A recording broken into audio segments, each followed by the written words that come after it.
Olá, meus amigos do Atos Podcast, uma grande alegria mais uma vez estarmos aqui gravando esse episódio que para nós é muito especial, muitíssimo especial, não é isso, Pedro? Exatamente, o episódio de hoje, 50 anos da vida de São José Maria Escrivá, aqui no Brasil, então muito especial, já deixa o like, compartilha aí, manda para todo mundo que precisa conhecer a história desse grande santo que passou aqui pelas terras brasileiras. Se você é do Opus Dei ou se não é, se você é devoto de São José Maria Escrivá, você precisa conferir até o fim esse bate-papo de hoje e compartilhar com todos os seus amigos seguidores. Ó.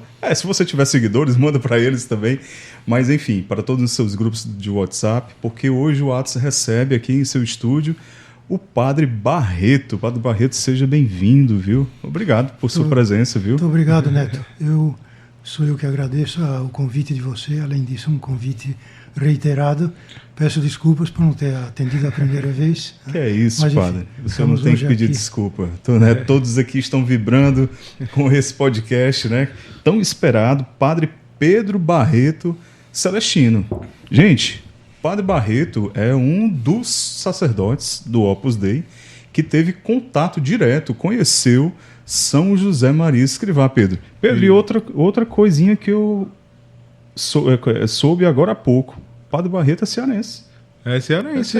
Eu sabia. Sou cearense. Cearense, da nata. Aqui. Eu nasci em Juazeiro e aos 15 anos fui estudar fora. Fui estudar no Rio, depois fui estudar em outros lugares e o fato é que passei 61 anos fora do Ceará. Vim aqui algumas vezes, logicamente, meus pais viviam aqui, e estive aqui algumas vezes e meus pais iam muitas vezes lá a São Paulo, que era São Paulo, Rio, onde eu estive a maior parte do tempo. Mas, sim, sou cearense e estou voltando ao Ceará depois de 61 anos. Acho que sou um dos, digamos assim, dos retirantes mais com mais anos fora.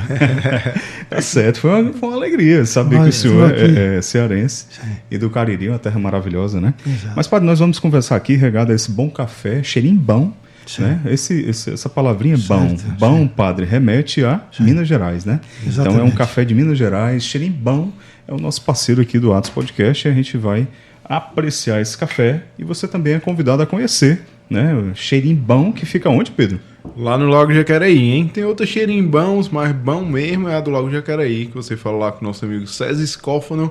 Fala que veio através do Atos Podcast, que vai lhe dar um desconto de R$0, mas você vai ser muito bem recebido lá. O atendimento é diferenciado, tá certo?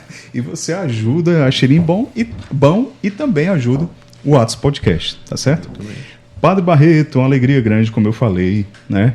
Muita gente já aguardava, viu, esse nosso bate-papo, porque a gente já falava com os amigos, em breve a gente vai gravar aí com o Padre Barreto e alegria grande. E por ocasião dos 50 anos, né? Do cinquentenário, não é isso? É o cinquentenário da vinda de São José Maria ao Brasil. E eu perguntava agora há pouco ao senhor se ele veio outras vezes. Foi uma única visita, né, padre? Exato, foi a única vez que ele esteve aqui.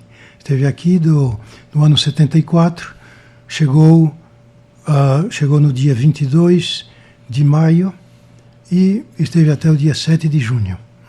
Naquela altura, ele veio a São Paulo, não era a única cidade onde havia trabalho do Opus Dei. Depois o trabalho do Opus Dei, graças a Deus, já se difundiu por várias outras cidades do Brasil, até também pelo impulso de São José Maria. Mas, naquela altura, São Paulo era a única cidade e mudaram as coisas, não? Naquela altura, o aeroporto internacional do Brasil, por excelência, era o Galeão. Né? De maneira que São José Maria chegou ao Galeão, vinha da Europa, tomou no Galeão um avião pequeno e se dirigiu para São Paulo. E lá ficou até o dia 7 de junho. 50 anos, o Brasil mudou bastante, né, padre? Exatamente. Mas o senhor... Em 1974, o senhor já era sacerdote? Sim, eu já era sacerdote. Eu me ordenei em 1971, no dia 15 de agosto de 71. Portanto, era sacerdote recente ainda.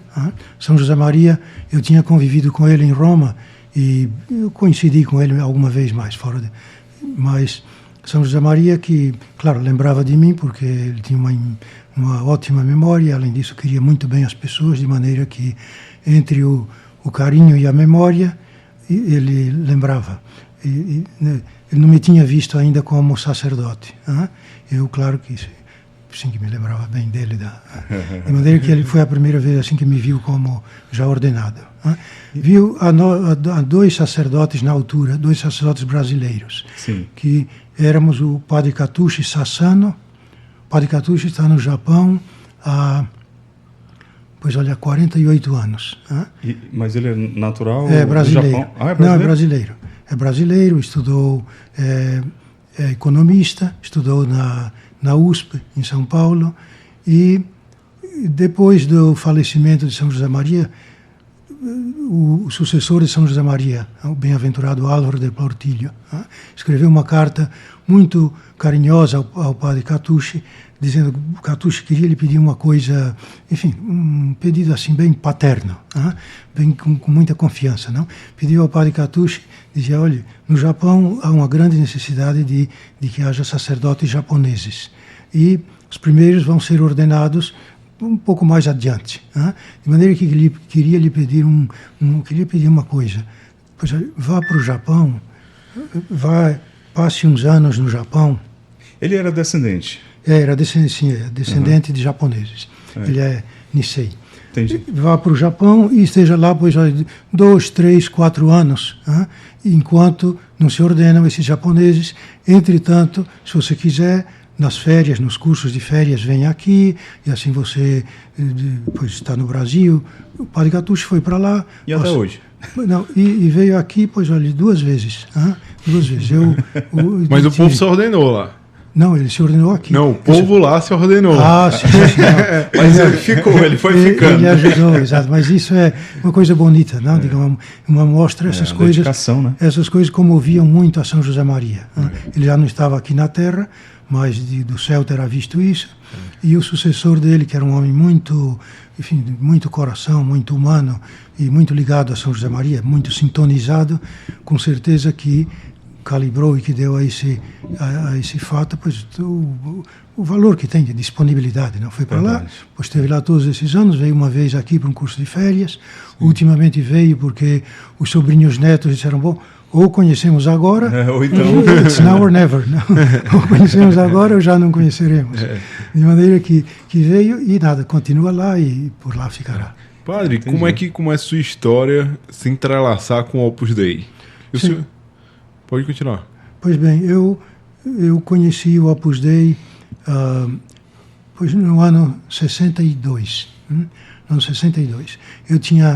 O ano 61 eu tinha ido para os Estados Unidos terminar um programa desses de intercâmbio. Tinha ido terminar o colegial lá e na volta, naquela altura eu estudava no Rio.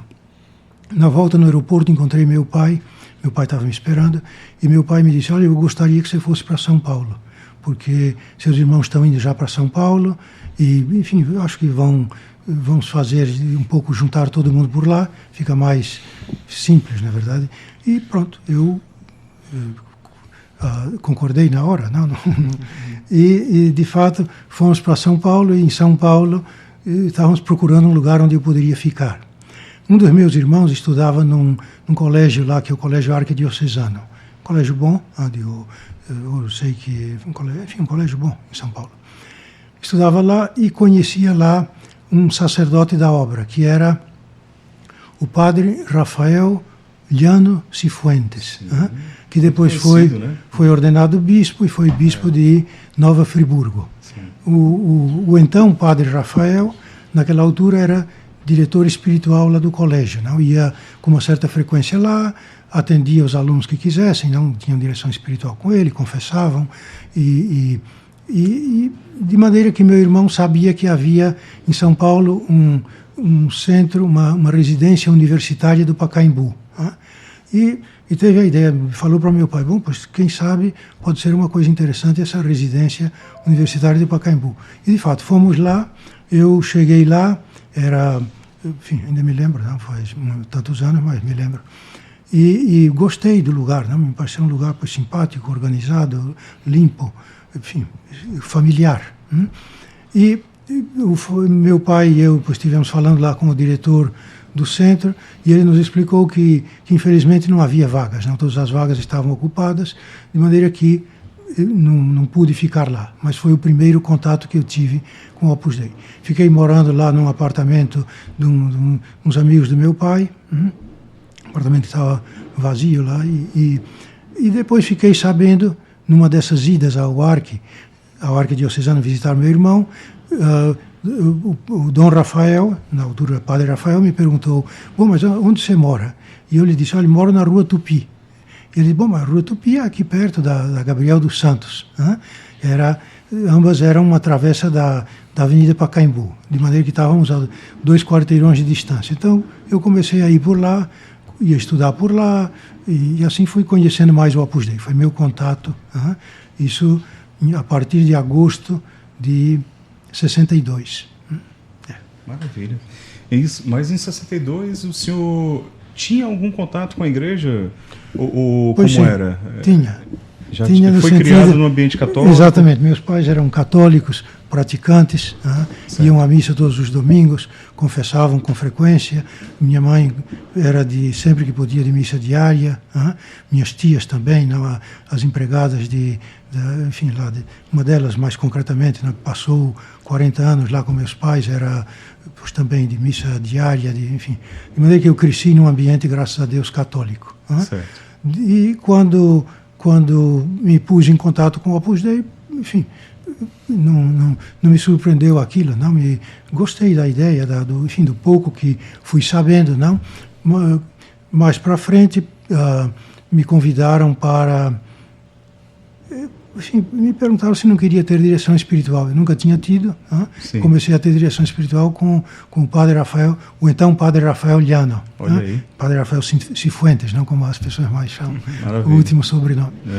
E depois fui a um retiro, e o fato é que fui conhecendo mais o Opus Dei, de maneira que esse foi digamos assim, minha rota de aproximação. E como é que despertou o chamado, a vocação do sacerdócio? Isso é depois, não? Isso é bem depois.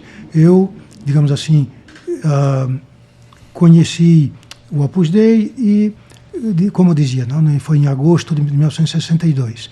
Fui a um retiro. Depois desse retiro, me lembro que as conversas com o padre Rafael Cifuentes, pois eram, digamos assim, conversas mais comprometidas. E ele me foi falando mesmo, alguma vez me falou: olha, mas você não pensou alguma vez em ser do Opus Dei? E eu lhe disse: olha, eu realmente não pensei, não, mas o fato é que ele me abriu não só ele, mas também outras pessoas do Opus Dei com quem eu convivia. Um desses dias, faz uma semana, pois estive em São Paulo e infelizmente não vi, mas estava por lá onde uma pessoa da obra chama Estevão Jaulan. Ele é catalão e foi uma das primeiras pessoas da obra a quem conheci, e que me ajudou muito nesse caminho de aproximação ao Opus Dei. De maneira que pois fui conhecendo, perguntando, e já não me lembro se foi o Estevão ou se foi Dom Rafael, num certo momento me falaram estávamos no mês de dezembro, não, começando o mês de dezembro, e disseram: bom, pois daqui a pouco temos uma grande festa de Nossa Senhora, festa da Imaculada, não? Seria uma boa ocasião, pois, para tomar alguma decisão, não? E pronto, efetivamente, não, naquele dia, pois... Dava uma indireta, uma deixa, né? Exato. Naquele dia, pois, decidi ser da obra, não? Uma coisa muito simples, escrevi uma carta a São José Maria, pedindo admissão na obra. Pronto. Maravilha. Isso foi. Padre, e nesse momento que o senhor ingressou como seminarista, né? Não, eu ingressei, digamos assim, eu entrei na obra e era numerário. Não? Na obra, digamos, uma explicação breve, assim, muitos de vocês já sabem, mas enfim. A obra é um fenômeno laical, é um fenômeno, digamos assim, não é um fenômeno religioso, é um fenômeno de católicos. Não? As pessoas da obra são, claro, católicos que procuram viver a sério a sua vocação católica, a sua vocação batismal. A grande maioria dos membros da obra são pessoas casadas. são aqueles membros que chamamos supernumerários. Homens, mulheres, casados, de todas as condições sociais. Professores, comerciantes, agricultores, diplomatas, mães de família, pronto. Depois há na obra os numerários, que são pessoas que se dedicam a Deus no seu trabalho e se dedicam a Deus num celibato apostólico. Cada um tem seu trabalho, uns são engenheiros, outros são advogados, outros são médicos, e pronto, fazem o seu trabalho e vivem no celibato. Por que motivo? Eu diria não, é a pura realidade, por uma vocação, porque Deus os chama. Deus os chama, não? Deus chama, pois isso lemos no Evangelho, não? Que Jesus chama, nos lembramos, por exemplo, daquela chamada de Jesus aos apóstolos, a cada um dos apóstolos, não? Vem, segue-me, uma coisa muito, muito breve, muito clara. Pois, de um modo ou de outro, isso é o que se repete na vida de todo mundo que tem uma vocação. Concretamente, no caso da obra, pois é isso. É um chamado de Deus. E esse chamado, no caso dos numerários, pois é um chamado a dedicar-se a Deus no celibato, para estar mais disponíveis para Deus e não só por isso, mas por uma questão, porque Deus o chama ao celibato. Aquilo que se diz no Evangelho, não, que isto nem todos entendem, não entendem aqueles a quem foi dado. Ou seja, é uma chamada, um chamado pessoal e uma pessoa entende. Claro, normalmente, para uma pessoa, os numerários e os adscritos, que são outros membros da obra, não, que se dedicam a Deus também no celibato apostólico, não, e que tem uma vida também de trabalho, não, uma vida muito, muito dinâmica, muito, enfim, cada um das suas circunstâncias, e tanto numerários como adscritos, pois vivem no celibato apostólico, fazem apostolado com seus amigos e por um motivo pessoal de vocação, porque Deus os chamou pessoalmente para que vivam dessa maneira, pois se entregam a Deus, pois assim, de corpo e alma, não? Entregam o coração a Deus. Esse é o. Mas, volto a dizer, a obra é uma realidade laical, tanto no caso dos supernumerários, como no caso dos adscritos, como nos numerários. Não são, na obra, hoje em dia se diz muito, e é uma coisa boa que há na igreja, não há pessoas consagradas. No Opus Dei não somos consagrados. Temos a consagração batismal, a consagração que todos os cristãos têm. Mas de resto somos simples cristãos, simples cidadãos que receberam um chamado de Deus, que sentem esse chamado de Deus e correspondem a essa vocação. É um fato, digamos assim, pessoal. Não tem manifestações sociais. Entendi. Perfeito. Foi ótimo o senhor ter explicado, porque aí já aqueles que estão nos assistindo e ouvindo podem compreender melhor, né? E o Opus é uma maravilha, um carisma especial dentro da igreja. Padre, mas qual foi o seu primeiro contato com São José Maria? Pois bem, eu estava em São Paulo e estava estudando arquitetura. Eu comecei a estudar arquitetura e, num certo momento, se fez o vigário da obra naquela ocasião, que foi uma pessoa muito especial na história do Opus Dei no Brasil, não? Monsenhor Xavier de Ayala. Ele veio aqui em 1961 com um grupo de, enfim, uma série de pessoas, não, profissionais da obra, não, que vieram aqui trabalhar. Espanhol ele? Ele era espanhol, sim. E era espanhol e era brasileiro, não? Porque ao pouco tempo de morar no Brasil se nacionalizou brasileiro e de coração era muito brasileiro e lhe devemos muito, não? Em boa parte eu diria que essa vinda de São José Maria ao Brasil a devemos a ele, porque insistiu muito com São José Maria e como era da primeira hora do Opus Dei, não? Enfim, da primeira hora, era enfim, dos primeiros, não? Lá dos primeiros tempos. Conheceu o Opus Dei em 1940. Então tinha muita proximidade com São José Maria, muita confiança, não? E muito bem. O fato é que, como dizia, voltando à sua pergunta, como o meu primeiro contato com São José Maria, eu estudava arquitetura, num certo momento, o Monsenhor Xavier Ayala me perguntou: olha, Pedro, você estaria disposto a ir a Roma e ao Colégio Romano? O Colégio Romano é o Seminário Internacional do Opus Dei. Se eu estaria disposto a ir lá para estudar, enfim, terminar. Eu tinha começado uns estudos de filosofia também, depois terminar esses estudos de filosofia, fazer estudos de teologia e preparar-me assim para eventualmente ser ordenado sacerdote mais adiante. E eu lhe disse que sim, e muito bem. Falei com meus pais,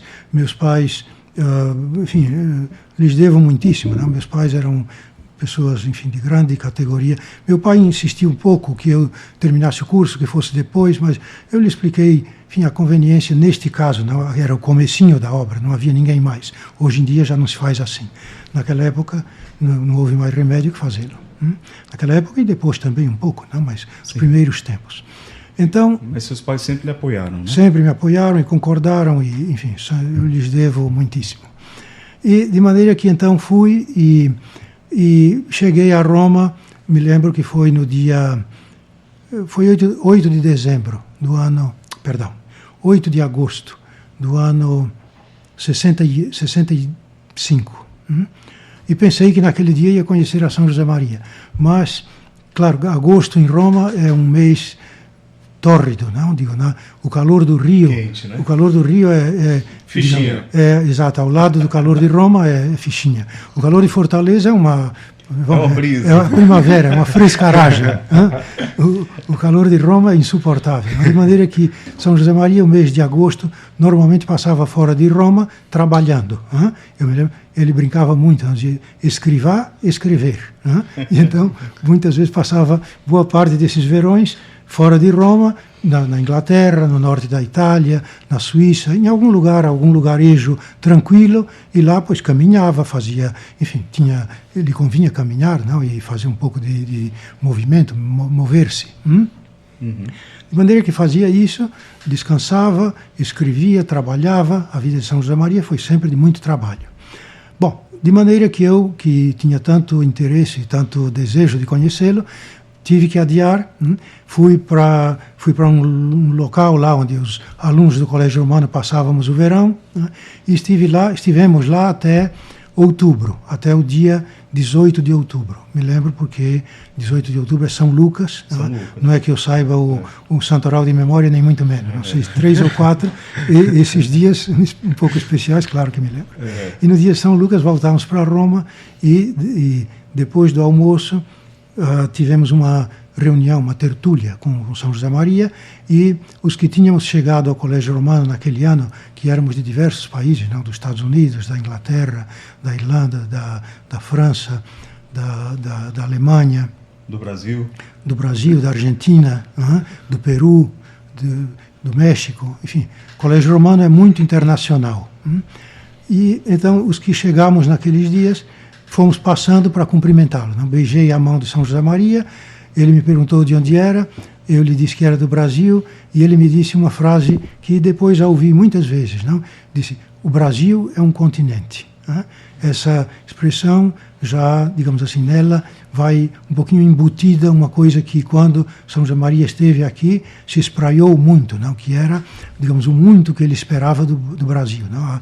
Ele achava que o Brasil era achava e enfim, no céu acha, não? Que é um país com muitas possibilidades humanas, espirituais, e que, pois isso, o Brasil é um continente. Ao longo desses 2 anos e pouco que morei lá em Roma, perto dele, morei no mesmo conjunto de edifícios. Então, ouvi várias outras vezes, São José Maria repetir essa mesma ideia. Padre, uma coisa que eu gostaria de tirar do senhor, um santo, um grande santo, né? Tudo que ele faz é grandioso, né? Assim, então, se a gente imaginar a potência da caridade do São Francisco de Assis, certo. Um bom dia de São Francisco de Assis era absurdamente grandioso. Sem dúvida. Então, essa experiência de, obviamente, naquela época ele não era santo, ele estava vivo e tudo, mas essa experiência de depois ter contato com ele e posteriormente ele vinha a passar por todo o processo e tudo, e hoje ser o santo que ele é. Então, como era essa experiência cotidiana ali do São José Maria Escrivá? Sua pergunta é muito boa porque enfim, dá lugar a falar de um traço muito característico de São José Maria. São José Maria era um homem extremamente simples, extremamente natural, de uma naturalidade absoluta, não? De uma sinceridade completa, de uma simplicidade encantadora. Não? Era um homem que ganhava as pessoas pela sua simplicidade, pela sua... Pois sim, a vida dele, você mesmo diz, não? E naquela época, claro, ainda faltavam tantos anos, graças a Deus ainda tinha tantos anos de vida, e depois passaria uns bons anos até a canonização. Mas, naquela altura, pois já tínhamos certeza de estar convivendo com o santo. Certeza, porque pela retidão de vida, pela qualidade da doutrina, não, pela intensidade, pela força com que dizia as coisas, não, coisas simples, mas tinham, enfim, os pontos de caminho, não? Quem conhece os escritos de São José Maria verá, pois, que força que tem, que força que tem. Bom, pois São José Maria era muito natural. As reuniões, as tertúlias com ele eram muito alegres, não se contavam piadas, contavam as coisas dos países, não, padre, recebi uma carta do Brasil e contam que tal coisa, que tal outra, não, ou recebi, o São José Maria gostava muito, os italianos que estavam lá no Colégio Romano, São José Maria sempre falava com eles em italiano e queria que eles sempre lhe falassem italiano, porque como ele tinha que usar o italiano, não, no contato com os bispos, a Cúria Romana, etc., então era uma ocasião de... praticar, né? Exato. De maneira que os italianos que estavam lá, muitas vezes eram gente muito graciosa, não? Então contavam barzellette, não? Que são piadas, não? Contavam piadas com muito gosto, não? Com muito... São José Maria como se divertia, não? Se divertia, enfim, muito à vontade, não? Digamos, um homem completamente natural, completamente simples e, ao mesmo tempo, completamente metido em Deus. Metido em Deus, passava das coisas mais naturais às mais sobrenaturais com grande... Não mudava de voz, não mudava do modo de olhar, não. A mesma naturalidade, a mesma simplicidade e uma profundidade tremenda, não? O sobrenatural era quase o natural dele. Já. Exatamente. As duas coisas, pois, olha, era um homem de uma peça. Tinha uma grande unidade de vida, de maneira que você aponta de uma maneira muito adequada, Pedro. O sobrenatural e o natural, pois, estavam entretecidos com muita simplicidade e com muita naturalidade. Padre, 50 anos dessa visita, como é que o senhor... o senhor que esteve lá, né, que esteve presente nessa visita, teve contato com São José Maria. Como é que o senhor descreve o opus, né, toda a obra depois dessa visita? O que significou essa visita aqui ao Brasil de São José Maria Escrivá? Sim, pois olha, significou muito. Significou e eu diria significa, e me atrevo a dizer, enfim, e significará. Aliás, não é preciso muito atrevimento. Nesses últimos tempos, precisamente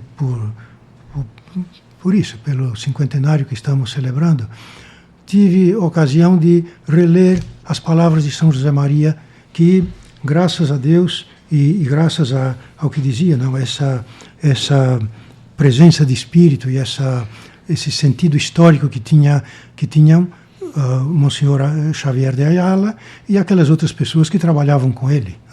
Me lembro, pois, essas pessoas o ajudaram muito e tinha um grande sentido, de maneira que se recolheu tudo, se gravou tudo.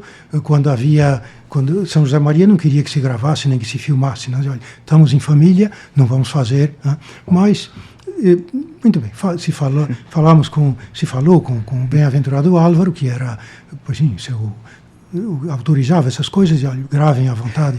Desobedeceu um pouquinho São José Maria. De maneira que, sem notar, sem chamar a atenção, pois havia lá uns bons gravadores da época, desses assim, e nessas ocasiões mais íntimas, para que ele notasse, uma das pessoas da obra, chamava Alfredo Cantelli.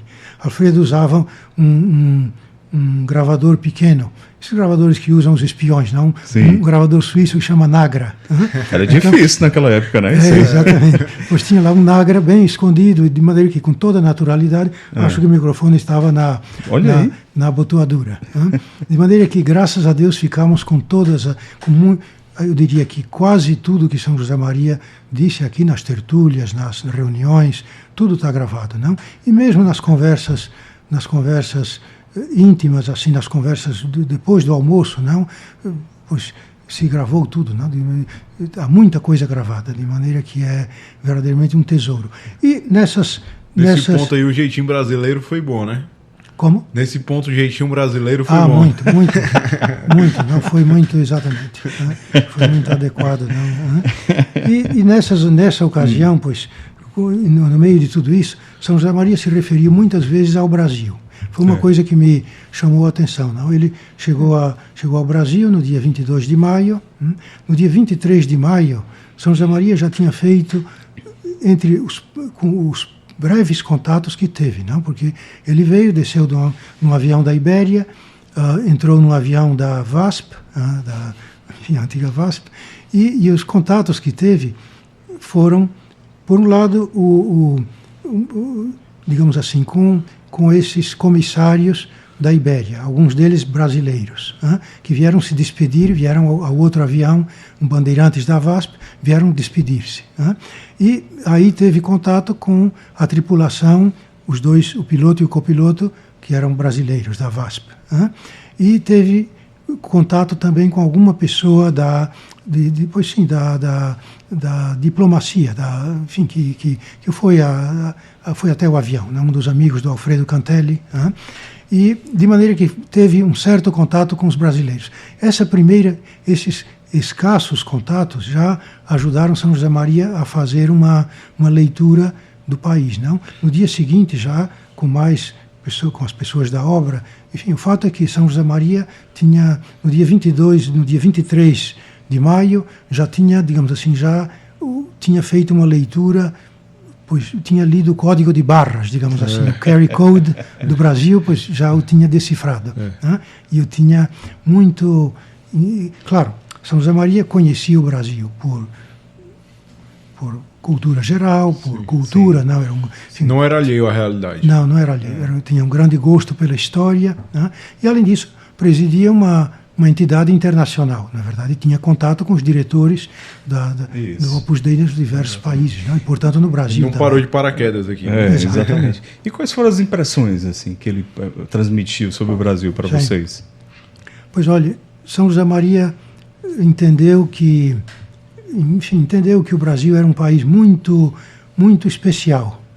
Muito especial do ponto de vista humano e do ponto de vista, digamos assim, cristão. Enfim, esse é o meu modo de dizer. Não posso estar, enfim, mais... Com muito potencial, né? Exato, com muito potencial.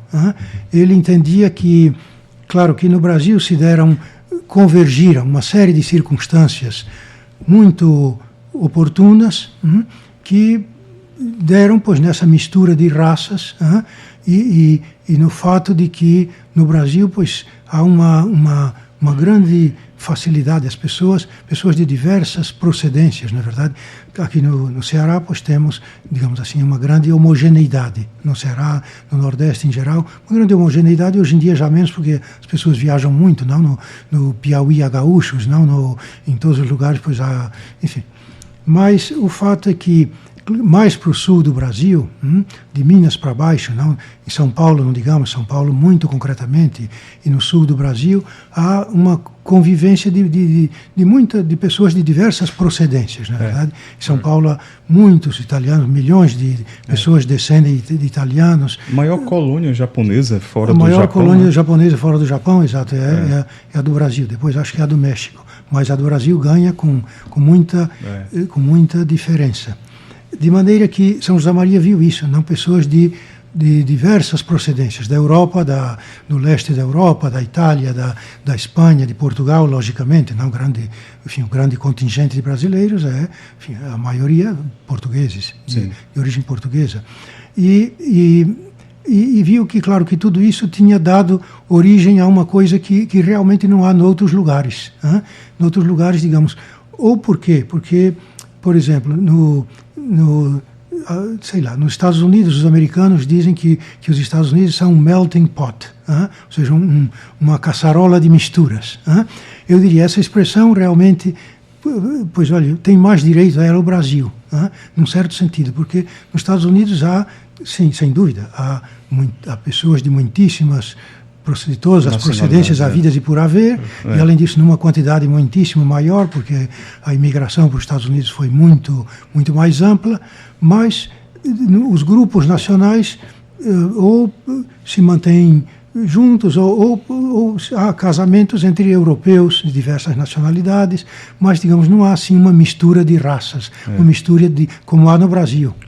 No Brasil eu me lembro naquela altura que São José Maria esteve aqui, eu tinha, lá no trabalho, no centro de estudos, tinha conhecido 2 irmãos que eram filhos de chineses e dinamarqueses. Bom, essas coisas, digamos assim. Então, isso chamou muita atenção a São José Maria. Lourinho com o olho puxado, né?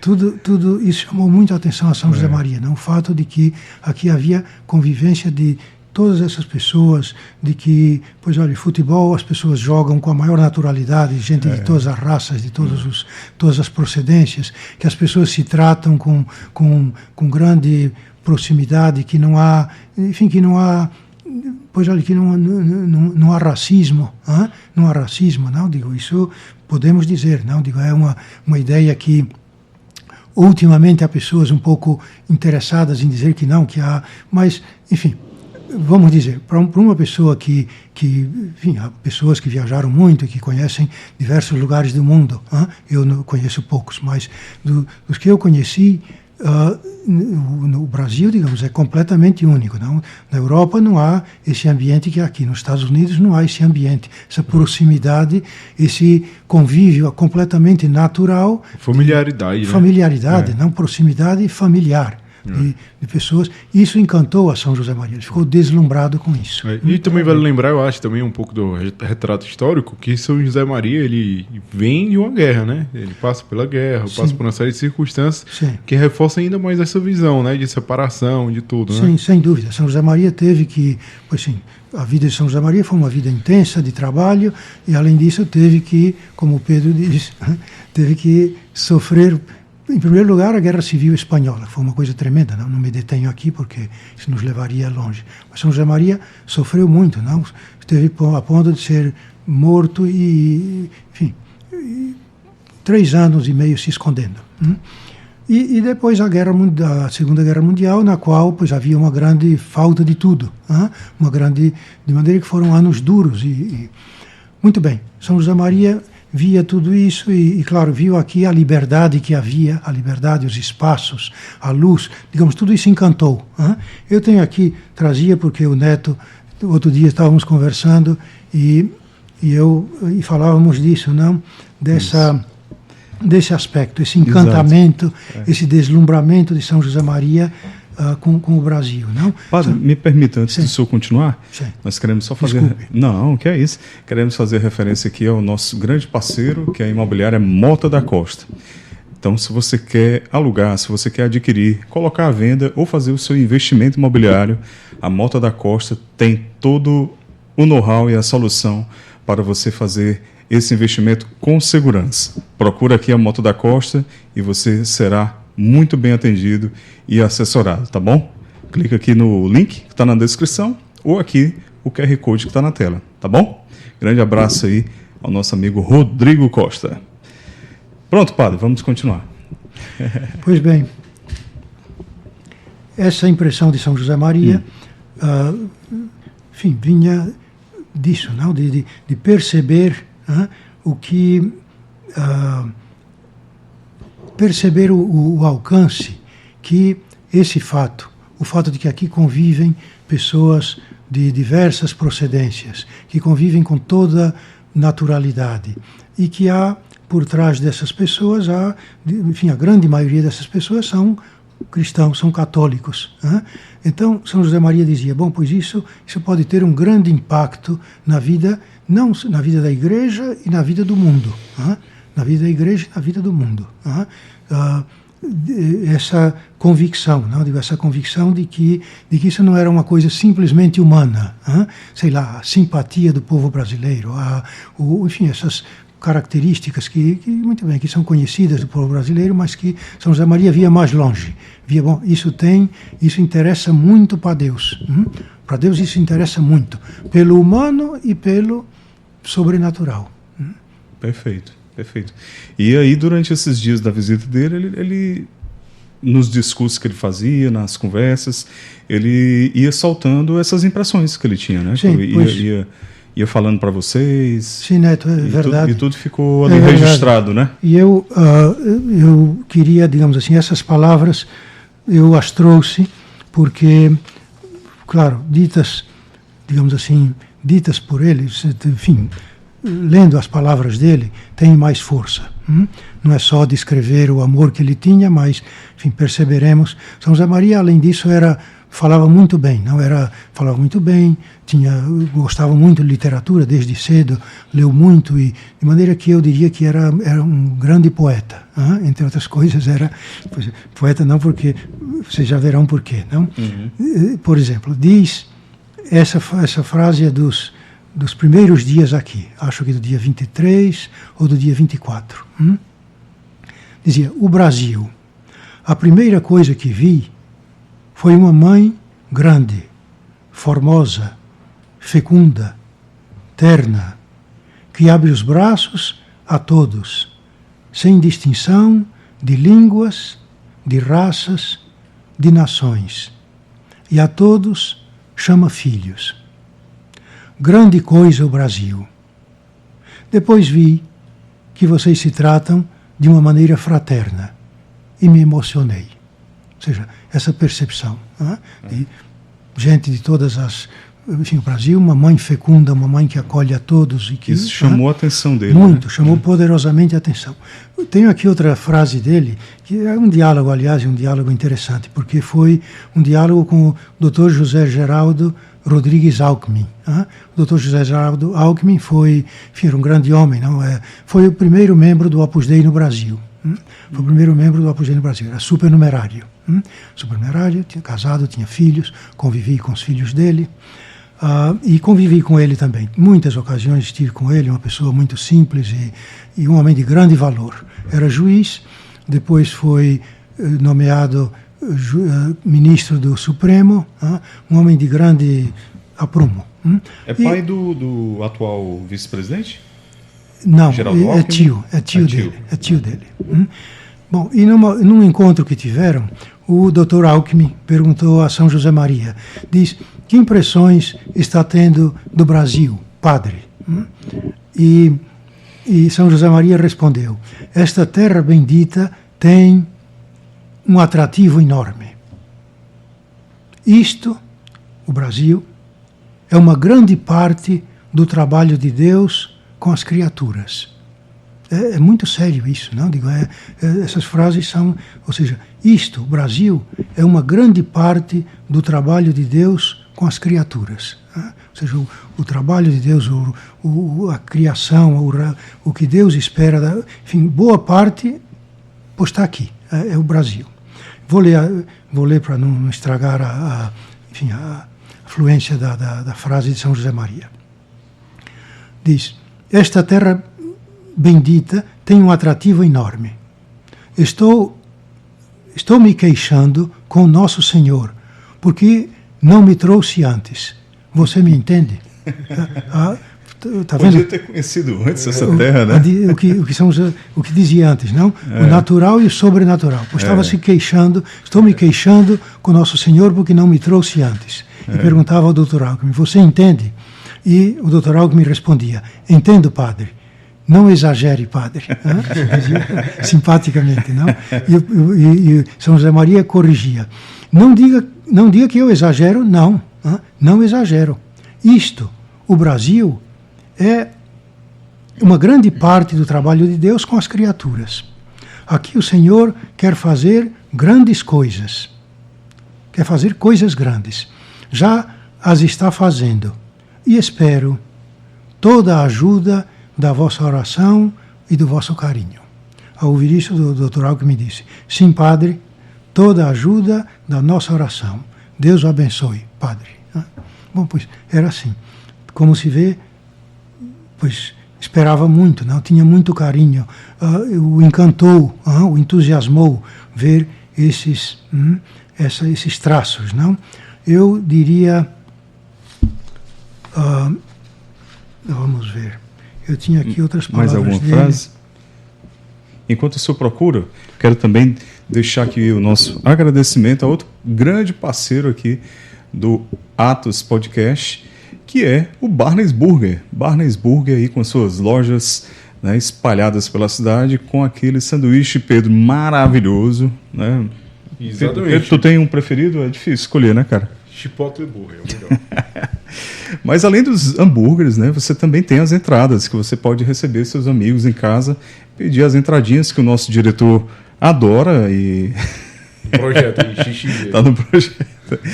Então, segue aí o Barnes Burger, né, clica lá, você pode fazer o seu pedido diretamente pelo Instagram, ou então aí nas plataformas que vende aí de entrega de fast food, né? E você vai se deliciar com o melhor hambúrguer da cidade, tá bom? Barnes Burger, aqui, parceiro do Atos Podcast. É isso, padre. O senhor encontrou? Tem mais alguma citação? Tenho aqui... olha, eu quase deixaria, porque são muitas. São muitas, né? E talvez eu tinha aqui algumas palavras mais de São José Maria para dizer a propósito de alguma eventual pergunta de vocês. Tá joia. Já aparecerá esse traço, não, da grande admiração de São José Maria. Quando ele veio, padre, ele tinha alguma coisa assim que ele trouxe no coração, alguma coisa especial, uma intenção especial para ensinar ao povo brasileiro, a vocês do Opus daquela época? Sim. O que é que ele... Muito bom. Pois... Se ele tinha algo assim que ele trazia, vou levar isso aqui para o povo brasileiro. Sim, pois olha, São José Maria, é muito oportuna a sua pergunta, Neto. Neto. Sim, isso. Muito oportuna porque... Esse é o Pedro. Exato. Muito oportuna porque São José Maria tinha o costume de, quando ia a algum país, dizia, olha, eu não vim ensinar nada, vim aprender. E aqui, concretamente, são palavras também dos primeiros dias aqui, diz, não vim ao Brasil para ensinar nada. Vim com os olhos e o coração abertos, escancarados, para que entrem por eles tantas coisas boas e fiquem aqui. Punha a mão no peito, não, fiquem aqui, no coração. E eu as leve pelo mundo afora, dizendo que são vossas. E por serem vossas, são cristãs, humanas, divinas. São José Maria enfaixava as coisas, não? Digo, essa visão unitária. No humano, São José Maria não via só o humano, via o humano, o aspecto humano, com toda a sua beleza, enfim, típica da própria da natureza, a natureza humana, mas, ao mesmo tempo, a natureza humana que é cristã, e que, portanto, está aberta ao divino. São José Maria, digamos, o humano para ele brilhava muito, por quê? Porque via essas dimensões, não é só a dimensão humana, mas é a dimensão humana, cristã e divina. E por isso, não veio, como ele dizia, não vim ensinar nada, vim aprender. E, de fato, tenho aqui outras palavras dele, não? Eu acho que realmente o melhor é quando diz, estamos na linha desse aprender, do que ele aprendeu. Aqui está uma grande lição, eu diria que ele aprendeu, não? Porque a repetiu, foi essa leitura do código de barras, não? Do Carry Code do Brasil. Sim. Diz, neste país, vocês naturalmente, digo um grifo eu, naturalmente abrem os braços a todo mundo e recebem-no com carinho. Eu gostaria que isso se convertesse num movimento sobrenatural, em um empenho grande para dar a conhecer a Deus a todas as almas, de unirem-se, de fazerem o bem não só neste grande país, mas a partir deste grande país, a todo mundo. Vocês têm que fazer sobrenaturalmente o que fazem naturalmente e depois levar esse empenho de caridade, de fraternidade, de compreensão, de amor, de espírito cristão a todos os povos da terra. E aqui diz uma coisa impressionante. Diz, entendo que o povo brasileiro é e será um grande povo missionário, um grande povo de Deus, e que vocês saberão cantar as grandezas do Senhor por toda a terra. Bonito, não é verdade? Maravilha. Os santos, eles têm essa capacidade, né? Como até o Pedro já falou, né? De trazer o sagrado, o sobrenatural pro natural, pro ordinário da vida. Às vezes a gente fica esperando demais, ou então querendo tornar a vida cristã muito sobrenatural, né? Muito milagreiro. Milagreiro, né? Com sinais, com prodígios, né? O próprio Jesus advertiu o povo naquela época, né? Vocês vivem à procura de sinais, mas não.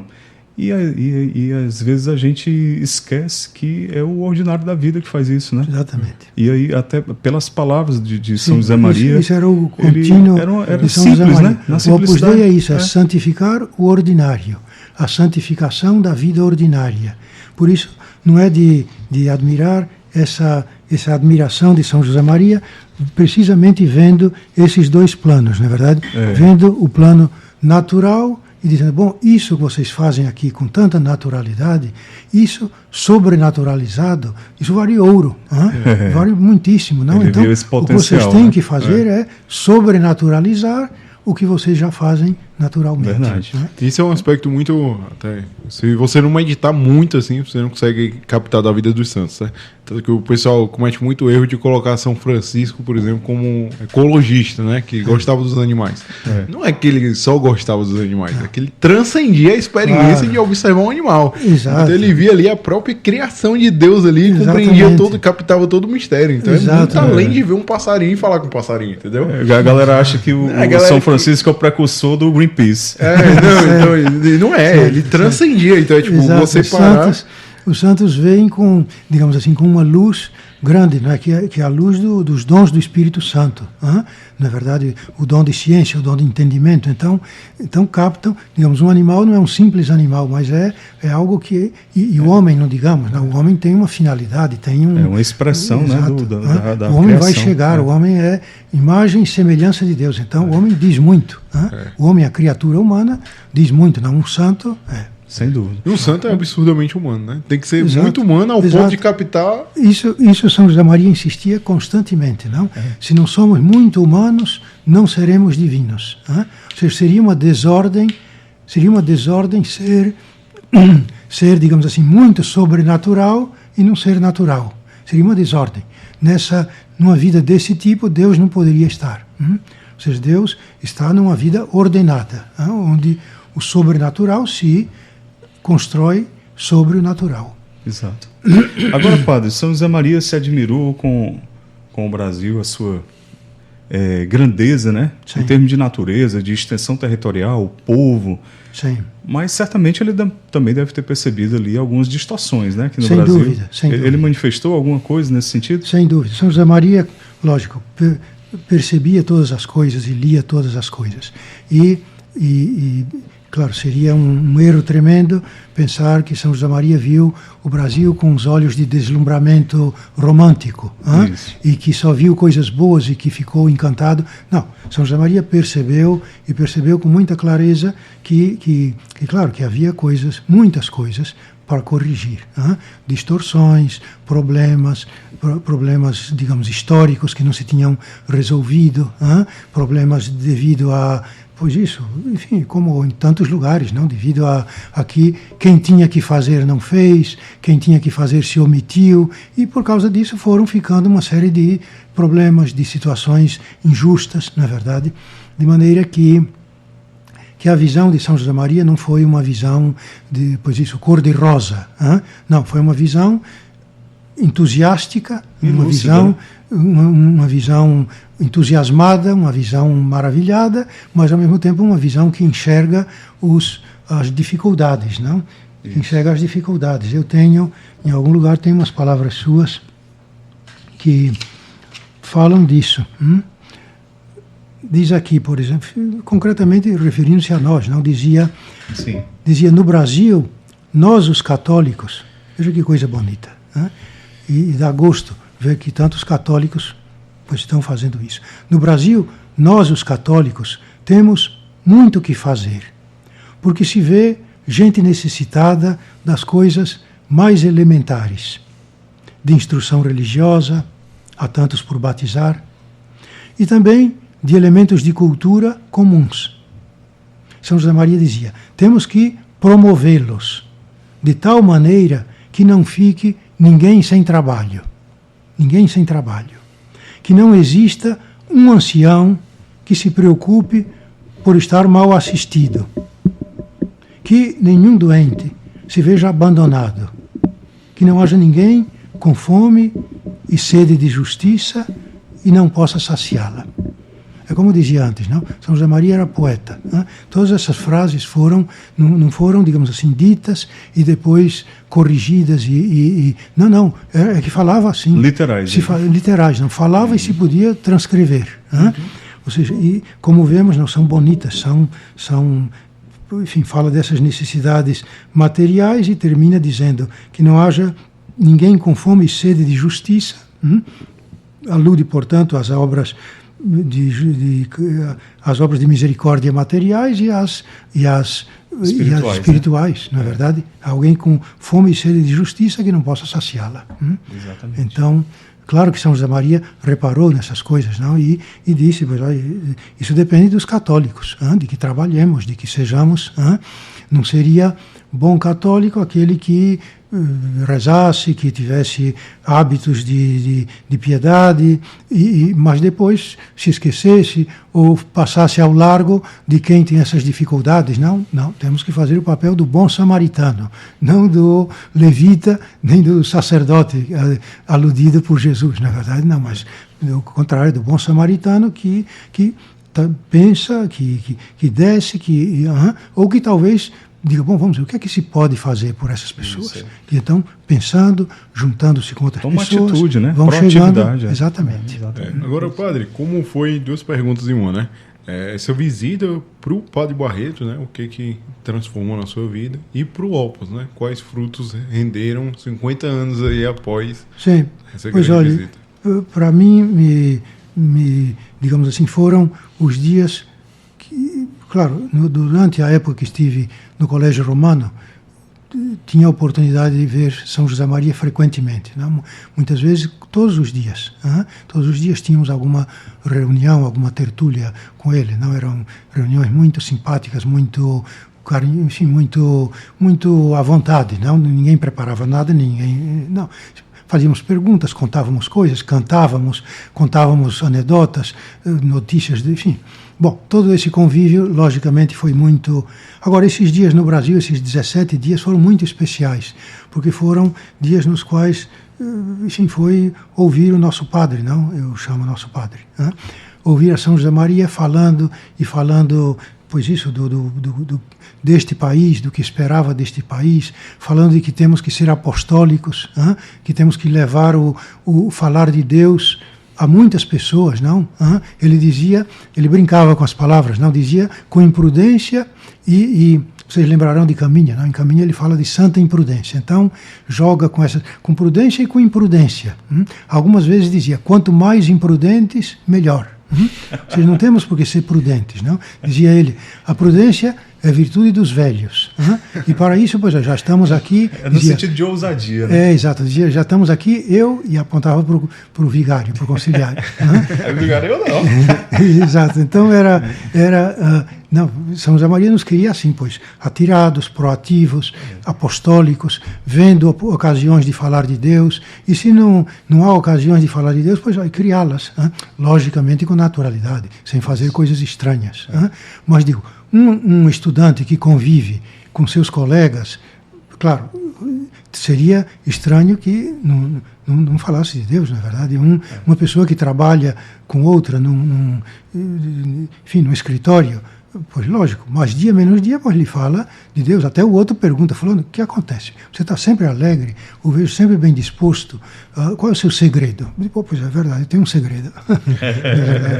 e de maneira que, pois olha, para mim me deu uma grande alegria ver a São José Maria, e acho que realmente o que ele nos disse, para nós do Opus Dei, pois é um tesouro que temos aí para meditar e para continuar pensando, não? E até eu diria o futuro da obra, pois olha, o futuro da obra boa parte, pensar no futuro da obra é ler e meditar essas palavras de São José Maria e tirar prumo delas para, digamos, o mundo vai mudando, na verdade, mudam o trabalho, mudam as profissões, mudam o aspecto externo das coisas, mas o espírito, de maneira que eu diria, para mim, pois teve um grande impacto e peço a Deus que continue tendo.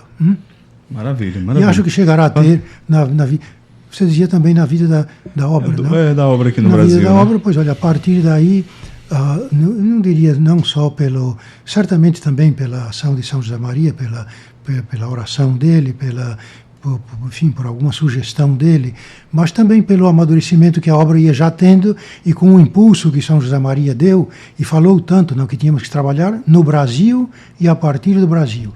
E o fato é que depois da estadia de São José Maria aqui, a obra foi se expandindo, não? E foi chegando a várias cidades, não? A primeira delas foi o Rio, depois claro, estava em São Paulo, Rio, Curitiba, Brasília, Belo Horizonte, São José dos Campos, Campinas, Fortaleza, Ribeirão Preto, e outras cidades mais onde há um certo trabalho, não há uma presença da obra, porque há umas reuniões, uns recolhimentos, de maneira que são Recife, Salvador, Teresina, Cuiabá,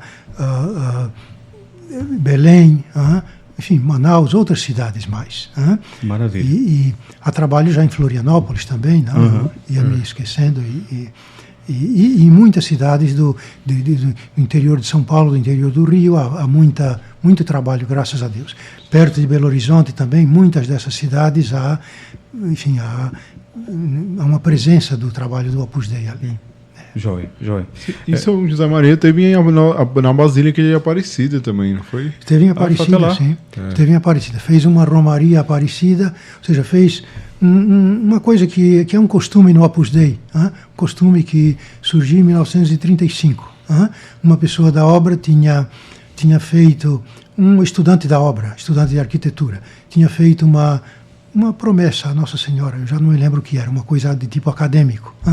E então disse, olha padre, eu tinha que cumprir uma promessa que é fazer uma romaria a um santuário de Nossa Senhora, a um santuário lá perto de Madrid.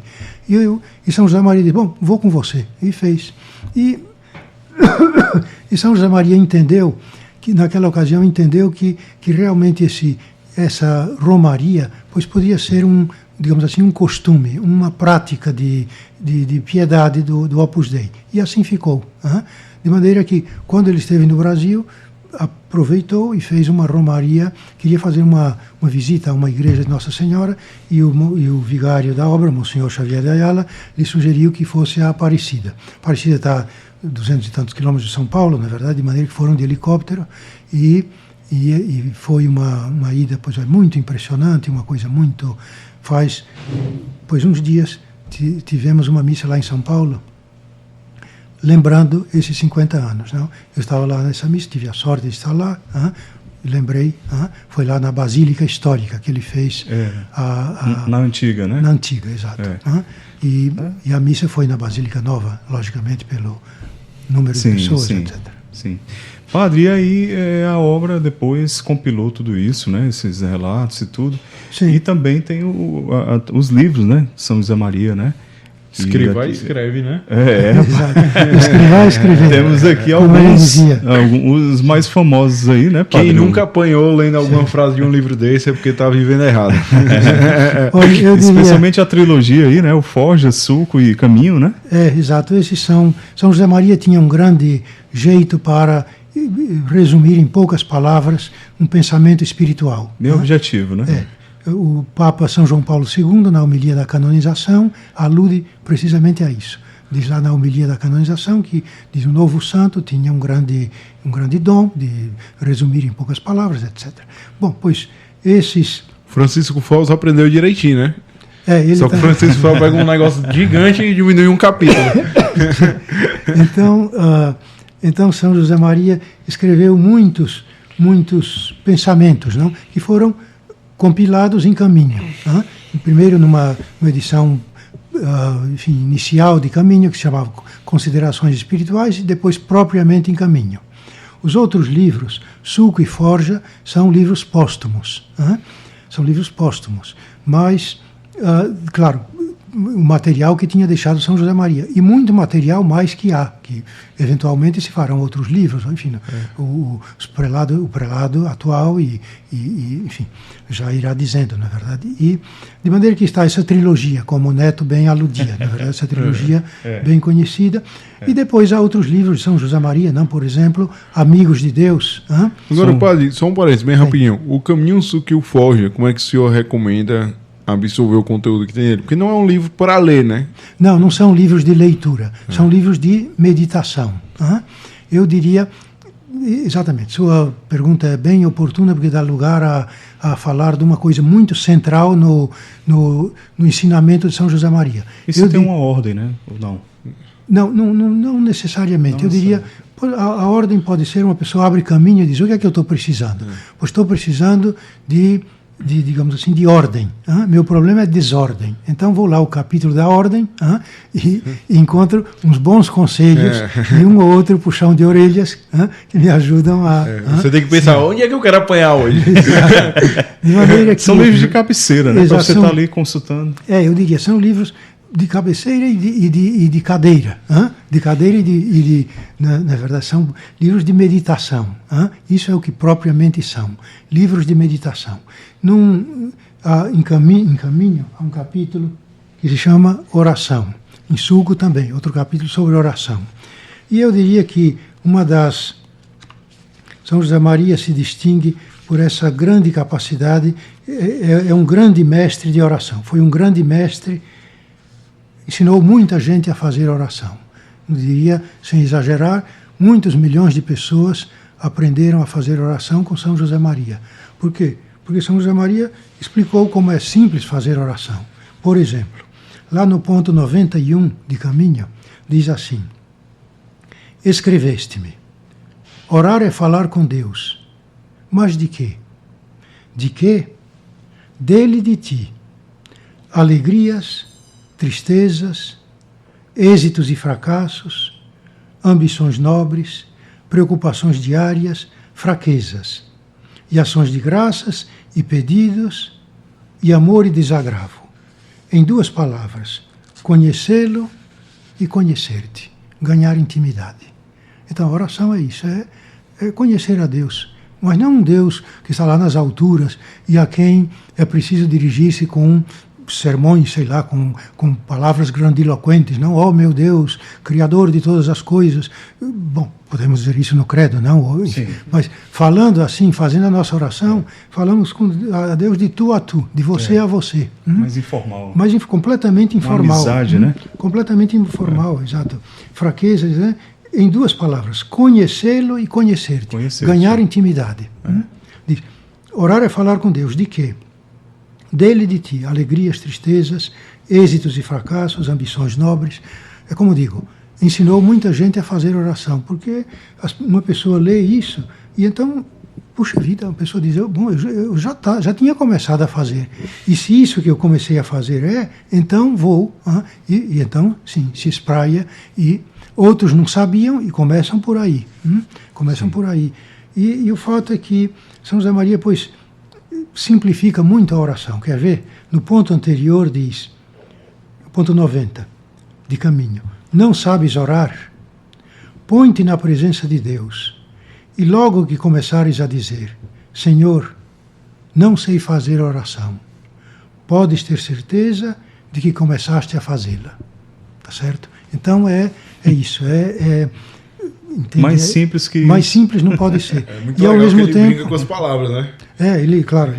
Ele tinha um grande jogo, tinha um grande, digamos assim, um grande domínio das palavras, não tinha lido muito e tinha um grande domínio, enfim, sabia escrever muito bem, falava muito bem e joga com as palavras, não, e para vincar uma ideia a outra, e ao mesmo tempo ilumina com esse jogo de palavras, ilumina o que é que interessa. Interessa que orar é isso, é falar com Deus. Não sei falar pronto, pois se estou dizendo isso já é fazer oração.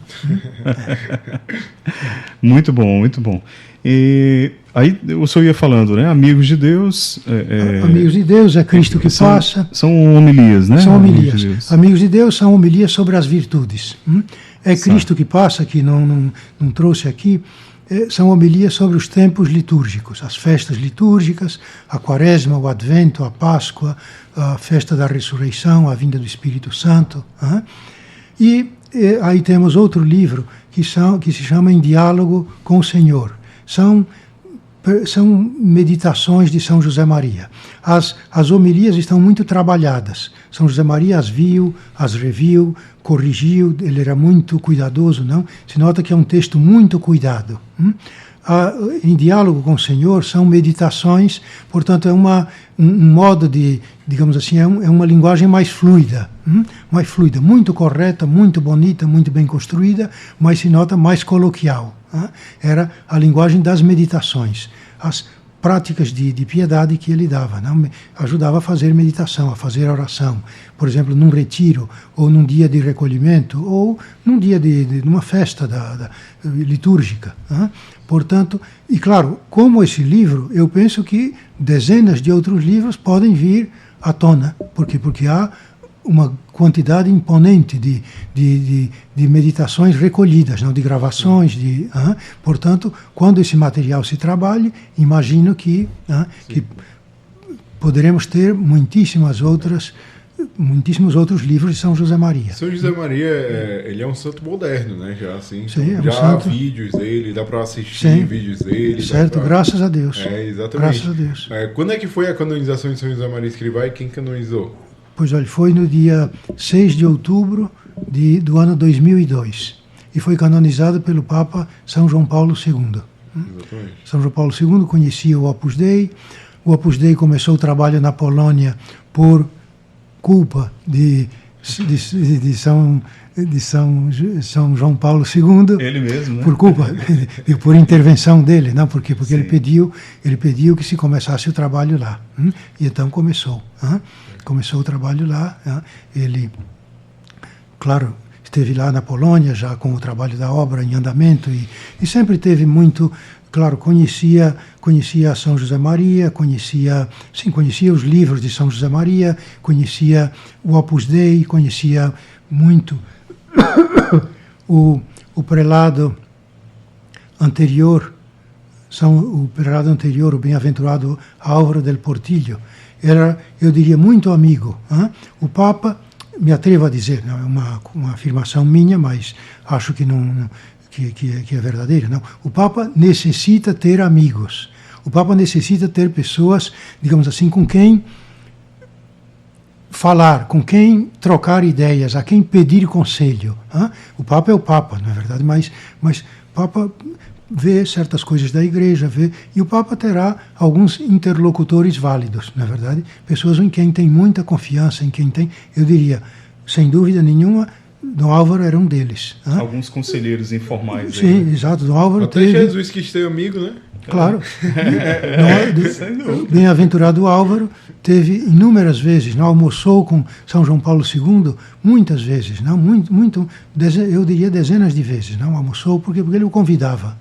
Ele o convidava e quando o bem-aventurado Álvaro ia à Polônia na volta, pois escrevia logicamente de lá e trazia alguma lembrança e, enfim, por diversos motivos estiveram em muitas ocasiões estiveram juntos, não? E concretamente almoços, jantares, sobretudo almoços, e de maneira que eram muito amigos, muito próximos, tanto assim que quando o bem-aventurado Álvaro faleceu, ele tinha voltado de uma viagem recente à Terra Santa, e quando faleceu, pois esteve lá São João Paulo II, que na altura era o Papa, Papa João Paulo II, fez uma coisa que o Papa não faz. O Papa veio vê-lo.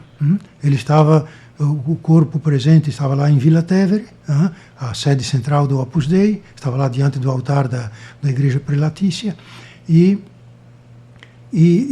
estava lá estendido, não? Um tapete negro e o corpo dele, assim, composto, adornado. E São João Paulo II chegou lá e se ajoelhou e teve 20 minutos rezando.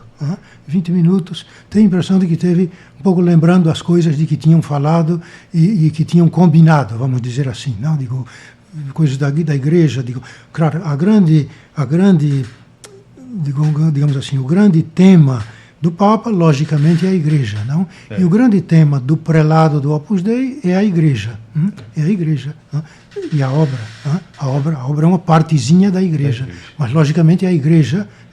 E, portanto, as preocupações pela igreja, onde a igreja tem que chegar, o que se tem que fazer na igreja, o que tem que melhorar na vida, sei lá, da formação do clero e tal.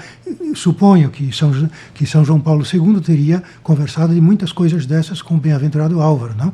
De maneira que chegou lá, teve seus 20 minutos lembrando os recados, e no final cometeu, enfim, me desculpem a expressão, não, mas cometeu uma gafe litúrgica fenomenal. Qual foi? Que é que ninguém vai a um enterro, um eclesiástico, um padre ou um bispo, digamos o Papa, não vai a um enterro e sem rezar lá a oração do responsório, a oração do responso.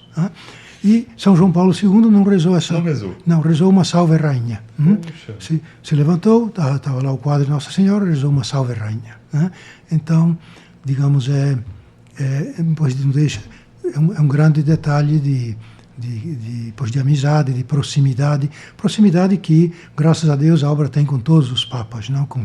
Teve com Pio XII, foi o primeiro papa com quem o Opus Dei conviveu, com Pio XII, com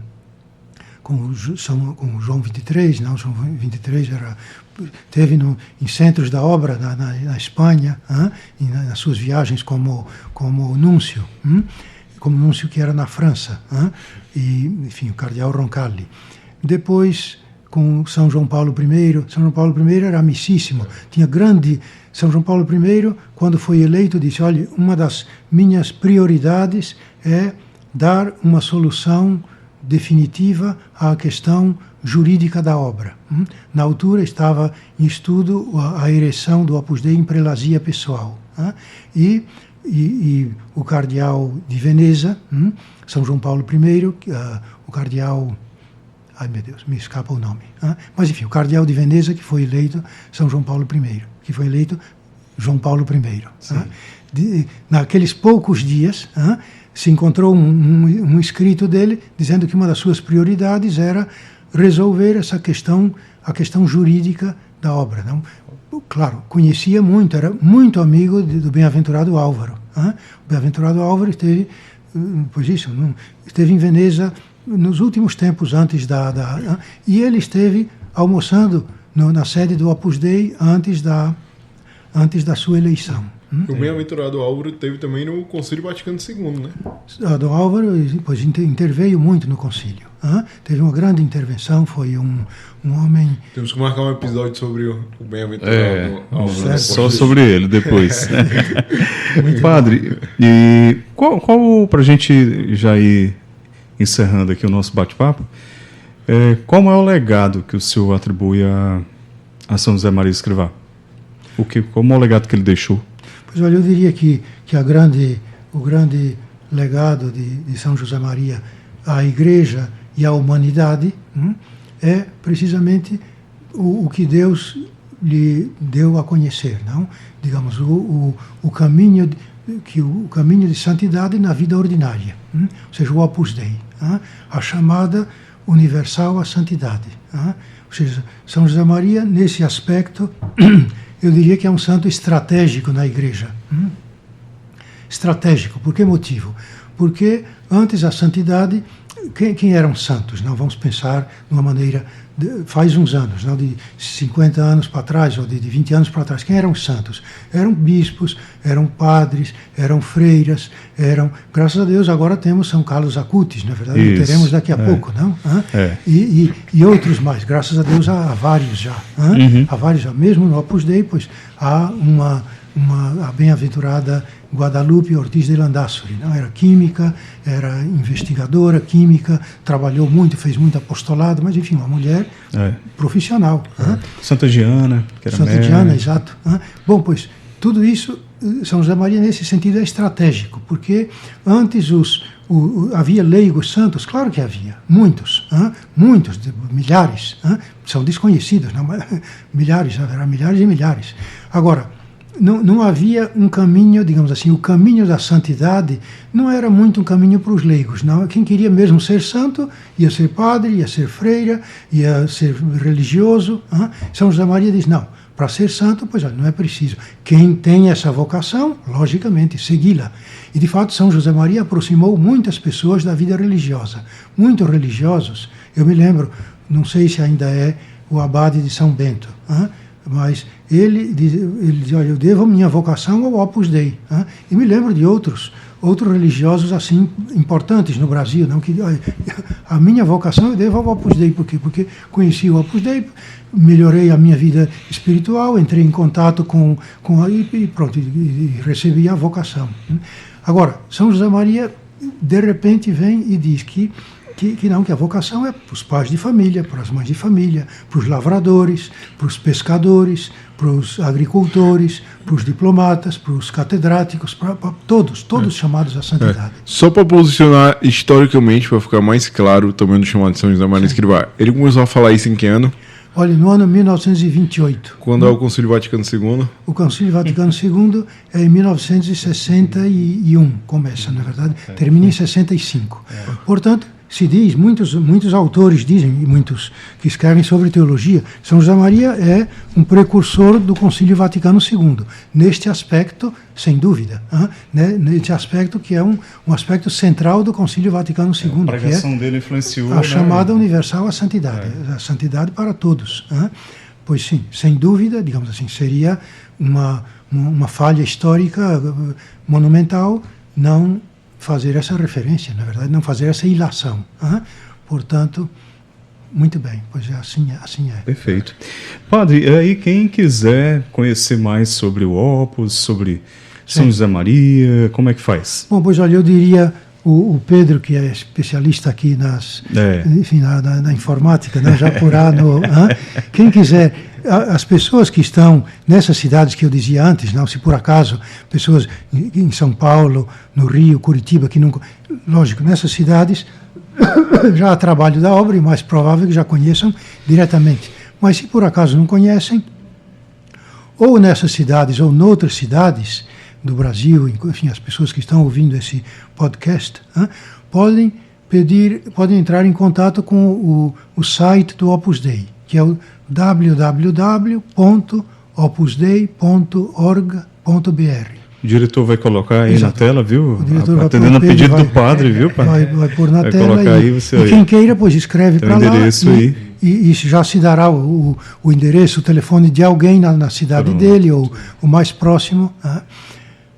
E depois, outra coisa também, aqueles que queiram conhecer os escritos de São José Maria, podem ou adquiri-los nesses livros, não? Há editoras que publicaram, a editora Quadrante, a Cultor de Livros. As principais livrarias católicas, né? Exato, podem adquirir aí, ou podem ter acesso a esses escritos e outros. Por exemplo, agora se começam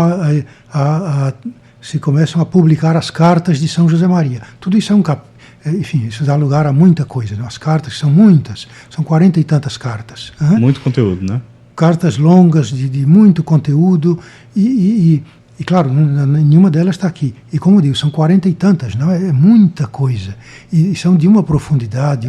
Essas cartas, claro, virão à tona, depois é preciso lê-las, assimilá-las, ruminá-las, digeri-las, refletir teologicamente e antropologicamente sobre elas, filosoficamente sobre elas. Tem muito conteúdo.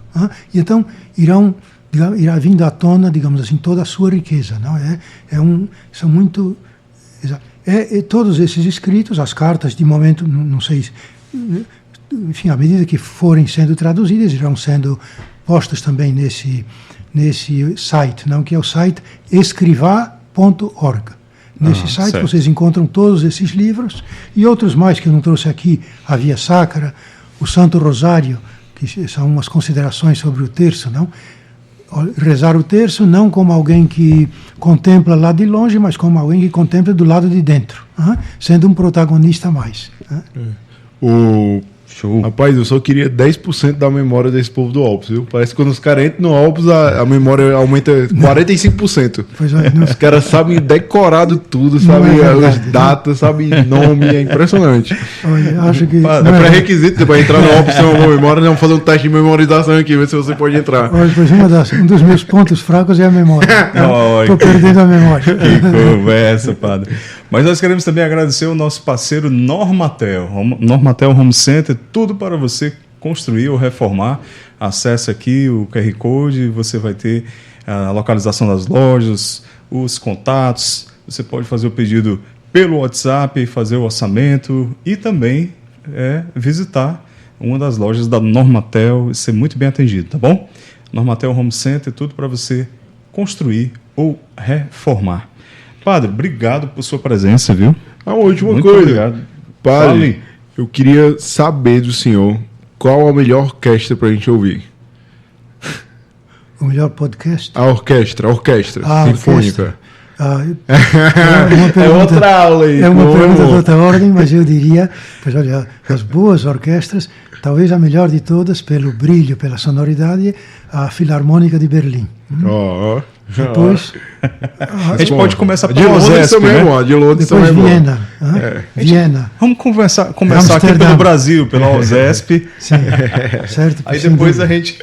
Tá bom. Padre Barreto Bom, pois, é um olha, exímio fã eu de lhes música agradeço muito ao Neto, agradeço muito ao Pedro, a Atos, essa oportunidade de falar de São José Maria, nosso padre, a quem eu quero tanto, a quem devo tudo, nessa ocasião que são 50 anos da sua estadia no Brasil.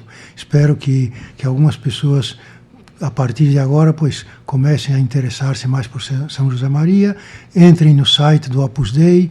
Hoje em dia, no mundo, há muitas notícias ruins, não é verdade?